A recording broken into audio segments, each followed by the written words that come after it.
खरं म्हणजे मला आज जाहीर सभा घ्यायची होती, कारण आता लढाई मैदानामध्येच होणार, हॉलमध्ये नाही होणार. आणि जसं मी परवा मुंबईतल्या शिवसैनिकांसमोर बोलताना बोललो, ज्याचा उल्लेख संजय राऊत यांनी केला, आणि इकडे एक फोटो आहे, एक तर तू राहशील किंवा मी राहीन. आणि इकडे मला माहित नाही, माझ्या पायाशी एक कलिंगड ठेवलंय. काही जणांना वाटलं मी त्यांना आव्हान दिलं. मी कोणत्याही ढेकणाला आव्हान देत नाही. मी म्हणजे कोण आणि तू म्हणजे कोण हे समजून घेतलं पाहिजे.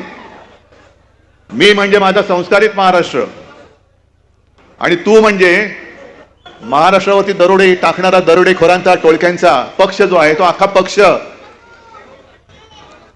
ढेकणाला कधी आव्हान नाही देत. ढेकणं अशी अंगठी चिरडायची असतात. त्याच्यामुळे कोणाला तरी वाटलं की त्यालाच बोललोय, मग त्यांनी सांगितलं माझ्या नादाला लागू नका. तुझ्या नादाला लागण्या एवढ्या कुवतीचा तू नाहीच आहेस. उद्धवजींचा डोक्यावरचा ताबा सुटलेला आहे.